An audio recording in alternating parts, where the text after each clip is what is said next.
Hello there and welcome to the channel, and in this video I'm going to be talking to you about those plants that you should never cut, prune, trim in the month of June. And there are three reasons for that. The first is that you could be removing your future blooms. The second is that you could be removing your potential ornamental fruits, and the third issue is that you could seriously weaken or damage your plants. My name is Simon and you are watching Walking Talking Gardeners.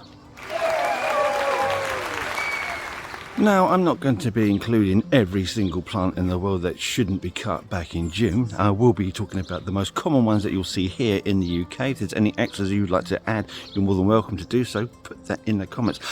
To begin with, I'm going to split these into three groups. First group is going to be shrubs, the second group is going to be climbers, and the third group is going to be trees.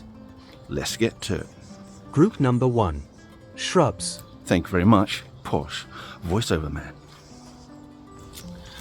The first two plants I want to talk to you about are the Camellias and Rhododendrons, both of which produce emerging new growth immediately after flowering in the spring. And it's on that new growth that you get to see the embryonic buds that will be your flowers for next year. Let me show you in more detail. Okay, this here is a dwarf rhododendron, and that there is a baby embryonic flower bud. That there. And this is a camellia, and the new flowering bud is here. It's not such a problem with rhododendrons, but certainly with many camellias, that new growth can flush considerably, creating a rather shaggy, messy effect. So it's not surprising that some people's wives send out their husbands with a pair of shears to start lopping them back into shape. And the trouble is, wherever you are removing new growth from this season, you are also removing all of next year's flowering buds. So there you go. You don't cut camellias at this time of year. You don't cut rhododendrons for the same reason.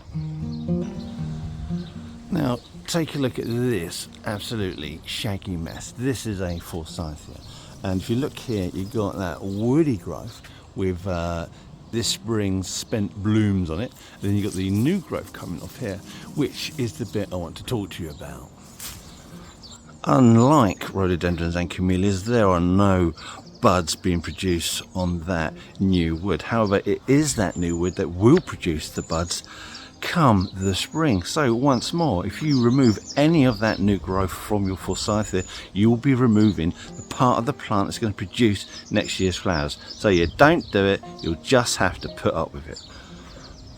If you want to know when is the best time to prune your Forsythias, well, that would have been immediately after flowering, which is the same piece of advice that you would give for rhododendrons and your camellias. So if you haven't already cut it back, then you've already missed the boat until next year.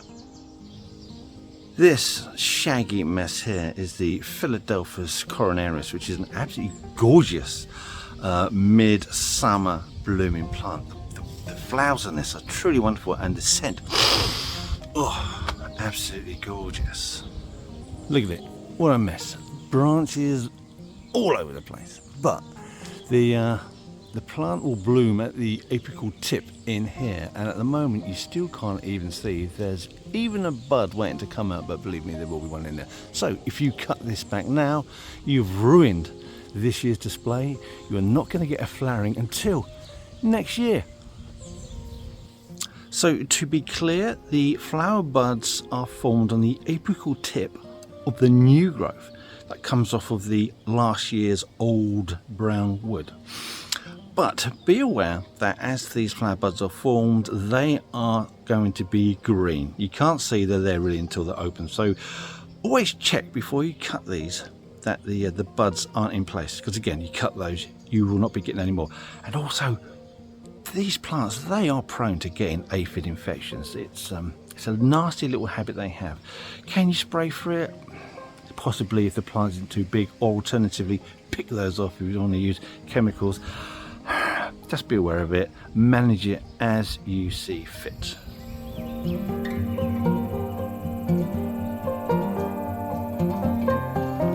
Hydrangea paniculata and all of its lovely cultivated varieties will be coming into flower over the next month or two. But if you look at the plant itself, it again looks quite messy, a little bit untidy, and the temptation is there to start cutting it back. But no, resist, because the flower bud, once more, is produced in the apical tip of the branch. So if you cut any of those off, you are going to be removing this year's blooms.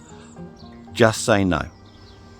One of the few late winter flowering shrubs is your winter flowering honeysuckle. It's not a climber, it is a shrub, Lonicera fragrantissima. Now, this will flower late winter, yellow flowers on naked stems, that's leafless stems. And this time of year, in June, it will be just a big bundle of new growth, very untidy. So if you decide that this needs putting back into shape, then you'll be cutting off all the new growth. But again, all that new growth is going to be next year's old growth upon which the blooms will form. So by cutting it now, you will be removing all of next year's flowering display. So don't do it, but to be honest with you, dig it up, throw it in a bin, because it's rubbish. It's just my opinion. I'm allowed it. Group number 2. Climbers. Let's start the ball rolling with an early flowering rambling rose, the Rosa Banksiae Lutea. That's a very pretty yellow flowering plant. I mean, massive clusters. It's quite striking when it comes into flower. Now, this flowers around about April to May, and as soon as it finishes flowering, it's going to start producing its new growth. And again, it's the same old story. Next year's blooms will be initiated on that new growth. So if you cut that back, not only will you stop next year's flowers, you'll also be cutting off what would be your rose hips for that ornamental value in the autumn. So that's two reasons why you wouldn't have cut these now. You would have cut it immediately after flowering. Back to the honeysuckle family. The late summer flowering honeysuckles, Lonicera periclamum cultivars such as Graham Thomas or Serratina, they again flower on the new growth that was formed early in the spring. If you cut these back now, you're going to be removing your summer flowering display. So once more, honeysuckles, leave them alone, don't cut them back. It's not rocket surgery. Now, I want to talk to you about the late flowering clematis, late summer flowering clematis. So plants such as your Viticella, the cultivar's hybrid species of that one, Tangutica or Tangutica, I don't care how you pronounce it, it doesn't make you any more clever, and the orientalis. Now, people will tell you these plants flower on new season's wood, so they would probably suggest that you can cut them whenever you want, but no, you cut these late summer flowering clematis very early. So we're talking late winter, early spring, so January, February, March, and it's that flush of growth that's growing from that point. So we're talking a few months back anyway. That's the foliage that's going to produce those buds. You cut those now in June, and you're going to significantly reduce your ornamental impact with the bloom. So don't do it. Do as you're told. Cut it at the right time of year. But I do understand the foliage on some of these plants, particularly that Tangutica and orientalis. What an absolute mess. So I'm not surprised that you do want to cut it, but please resist the temptation, prune it at the correct time of year. If only some of the fancy plant breeders could produce a clematis with those amazing orange pill-like petals, but with a better foliage, tidier. Bless them. Anyway, let's get on with the next one, which is Pyracantha. I know it's not a true climber, but it is classed as a wall shrub. Anyway, Pyracantha.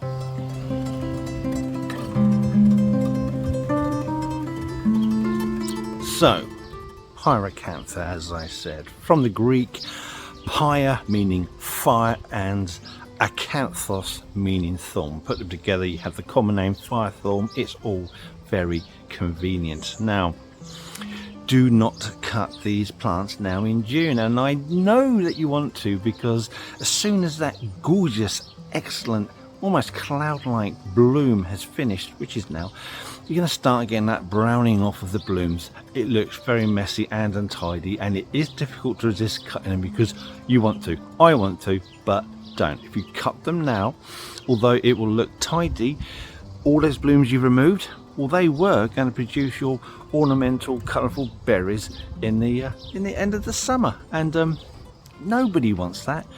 The berries are amazing. Plus, they are a valuable food source for seed and berry eating birds in the UK.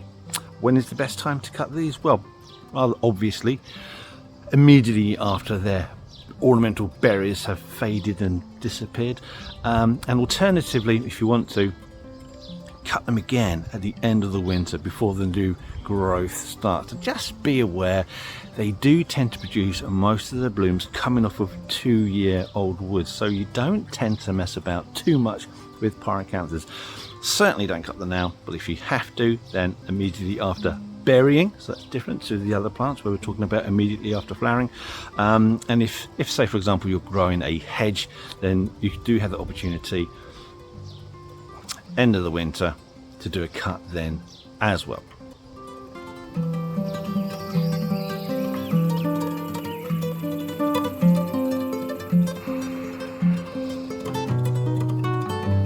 Come on then. Group number 3. Trees. Honestly, he's got one job. Now, this is very important. In fact, so important is it that maybe there should be a law against it. Now, do not cut these trees. We're talking about acers. These can be Japanese acers. These can be like your regular American maples. We're talking about all your betulars. That's all your birches. We're talking about your walnuts. So juglans. Do not cut these at this time of year. They will bleed sap profusely and can severely weaken your plant. Don't even think about doing it, not even if you're doing a light trim. Just keep away from them. The only time to cut these plants is going to be in the deepest, darkest, coldest part of winter. It's the only time you know that these plants are completely dormant, and it's the only time you're not going to get severe sappage. I'm not sure if sappage is a real word, but I'm putting it out there for now. There you go. Just don't. The only other tree I'm going to mention here are your oak trees, your Quercus genus, because there's such a thing as oak wilt, which is a severe fungal infection that can be fatal to oak trees. So unless you are some kind of fancy arborist, avoid cutting into oaks over the summer period. Leave that again to the deepest, darkest winter when the plant is at its most dormant. No, I do understand that with old plants, rejuvenation may be required and summer pruning might be the best option for it, but let somebody else make that decision. For me and everybody else, do not cut oaks in June or over the summer period in general. So there you have it. That is my list of trees, shrubs and climbers that you should never cut at this time of year in June. Of course, these are just the common plants. There are plenty of others out there. And of course, people watch this video from all around the world. So if there are plants where you live that you should never be cutting in June, then let us know. Put that in the comments. We would love to hear from you. And it helps to get that knowledge out there. It's something that I'm really keen to do. Anyway, before I go, don't forget to click that like. It really supports the channel. And consider subscribing. It is absolutely free. But I will just say, if you don't click that notification bell as well, you may not be told when our next videos are being published, which is a bit weird. You think if you just press subscribe it would happen automatically, but no, YouTube doesn't work like that. If you want to be notified, notification bell, again, it's free, doesn't tie you in. You can unsubscribe at any time. Thank you for watching. See you hopefully in the next video. Goodbye. Right, now, just before you go, if you want to see more content, more behind the scenes stuff and images that I've taken of some weird freaky plants over the years, then you're in luck, because we've created an Instagram page. So you can find the link in our description. You can find the link on our main page, and if I'm clever enough, I might better get a link somewhere up there. Anyway, thank you for watching, and if you want to see more YouTube stuff, then check out this video here. That's quite a good one. And if it doesn't float your boat, then another one right there. And enjoy these while I've still got the strength, imagination and aptitude to make them. Thank you for watching. Goodbye.